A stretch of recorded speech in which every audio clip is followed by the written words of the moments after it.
Bonjour Manuel Bompard, merci d'être notre invité ce matin. Le Premier ministre Sébastien Lecornu lui-même qui explique à nos confrères du Parisien ce matin que c'est une réponse qui doit être intégrale, que c'est une question nationale, que ce n'est pas un fait divers mais un fait de société et que ce débat, c'est un débat désormais au long cours. Est-ce que les réponses qui ont été apportées par le Premier ministre, par son gouvernement, vous semblent aujourd'hui à la hauteur de ce qui est donc un fait de société ? Non, les réponses ne sont pas à la hauteur, mais le Premier ministre a raison de dire que ce n'est pas un fait divers et que cette tragédie, ce drame, et je vais avoir évidemment une pensée pour les proches et la famille, doit permettre d'affronter enfin dans sa globalité ce fléau des violences sexistes et sexuelles et des violences contre les enfants. Et si vous voulez, il y a une onde de choc qui traverse la société aujourd'hui. Et la question qui nous est posée, c'est est-ce que face à cette onde de choc, on y répond par quelques mesures démagogiques, où on fait semblant, on utilise des grands mots, des grandes phrases, mais à la fin, ça ne changera absolument rien au problème. Ce qu'a proposé le gouvernement, c'est démagogique pour l'instant ? Là, je parlais en l'occurrence, par exemple, des mots utilisés par Gabriel Attal dans son interview hier, ou des propositions telles celles qu'a formulées Monsieur Retailleau, ou est-ce qu'au contraire, on prend vraiment à bras le corps cette question comme une question systémique qui couvre et qui nécessite des réponses qui malheureusement sont à la fois des réponses de prévention, à la fois des réponses d'enquête de police, à la fois des réponses de justice, à la fois des réponses d'accompagnement des victimes. C'est ça la question qui nous est posée aujourd'hui. Et donc c'est la raison pour laquelle, plutôt que d'aller essayer de mettre une mesure choc, je crois qu'il y a déjà des mesures qui ont été formulées. Il y a des associations, des coalitions d'associations qui ont formulé des propositions. Il y a une commission qui s'appelle la Civis qui a formulé des recommandations. C'était en 2023. Aujourd'hui, 25% seulement de ces recommandations ont été suivies des faits. Vous demandez quoi concrètement ? Moi, je demande très concrètement, d'abord qu'on débloque les financements nécessaires. Et ça, il y a une manière très simple de le faire, on peut le faire demain.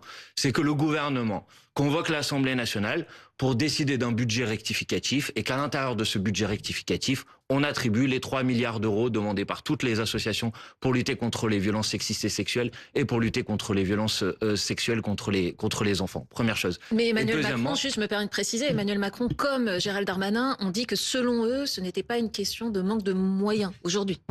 Emmanuel Macron dit que ce n'est pas une réponse en termes de moyens et il va à l'encontre de tout ce que disent aujourd'hui l'ensemble des associations qui travaillent, que ce soit sur la question des violences sexistes et sexuelles, que ce soit sur la protection de l'enfant. Toutes disent qu'il y a un problème de moyens.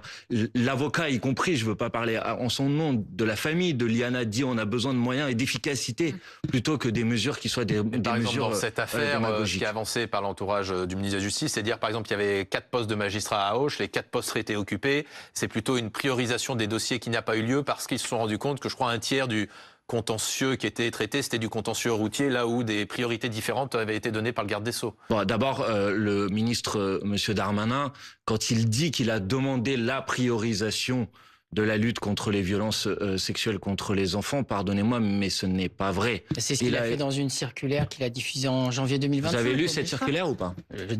Globalement, oui. Vous voulez dire que c'est bref en termes de... Non, c'est pas que c'est bref, c'est que ce n'est même pas la première priorité de cette circulaire. Dans cette circulaire dont vous venez de parler, la première des priorités est la question de la lutte contre le narcotrafic. Et la deuxième des priorités, c'est la question des violences de manière générale. Et à l'intérieur de ce paragraphe sur les violences de manière générale, il y a quelques phrases sur les violences sexistes et les violences sexuelles contre les enfants. Écoutez, il y a eu plus de 100 circulaires qui ont été pris par Monsieur Darmanin. Donc dire qu'il a demandé une priorisation et que ça n'a pas été suivi des faits, franchement, oui, mais je parlais sur les dernières années. C'est absolument faux. Attendez, juste sur la question des moyens, parce que à un moment, il faut juste regarder les choses telles qu'elles sont aujourd'hui en France par rapport à la moyenne de l'Union européenne. Il y a 4 fois moins de procureurs, il y a 2 fois moins de juges, il y a 15 fois moins de greffiers.